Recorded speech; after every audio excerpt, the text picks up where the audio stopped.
my honor and privilege to welcome all of you to this Food for Life Lessons from the Garden conference.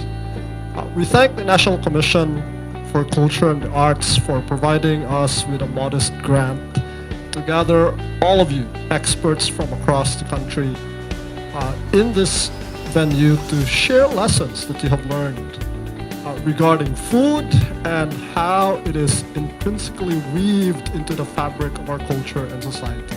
It is our hope that these lessons from your very own gardens will reach countless more people and allow them to experience and enjoy Visayan food for their own lives.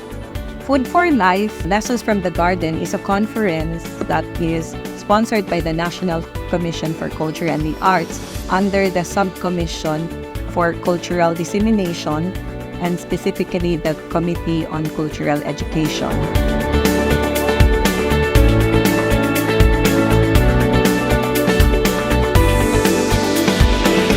The event really encompasses the history and the background of each food icons that we have in our place, and it really opens the mind of every presenter and participants to more possibilities in exploring our own food, our own icon that represents our identity, and this is a really good event. Food is a pleasurable subject for study and research.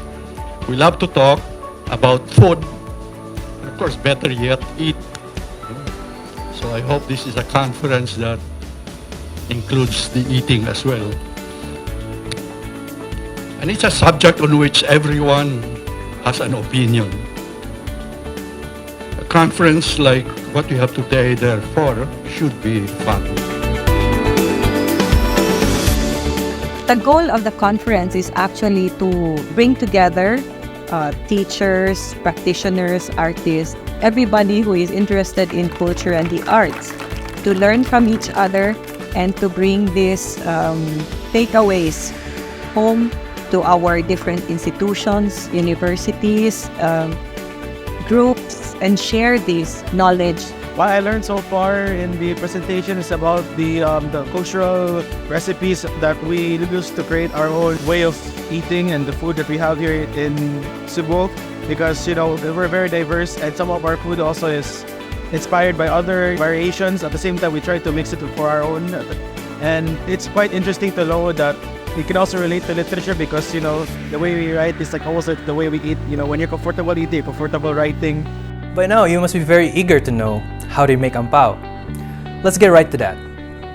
First, dried rice is continually cooked in a boiling pot of oil.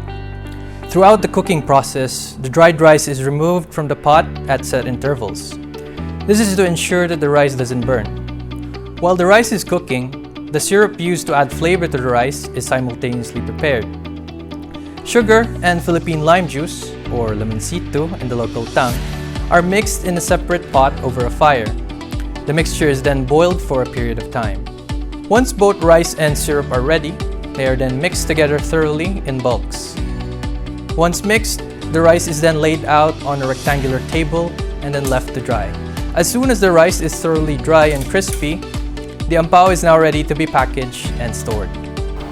This conference is a very good opportunity for enlightening about each other's cultures, because you know that the Philippines is diverse yet unified. So this is a great opportunity to learn from each other from the other places in the Visayas region.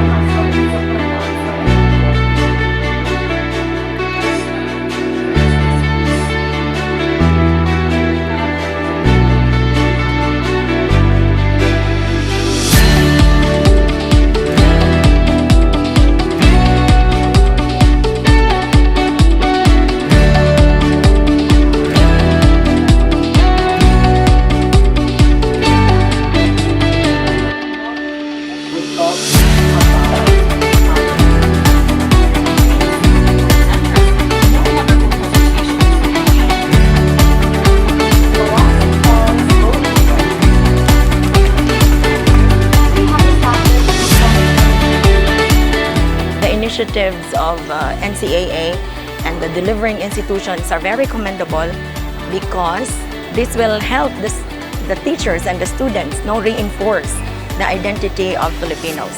And yeah, I'm proud that I'm part of this year's activity.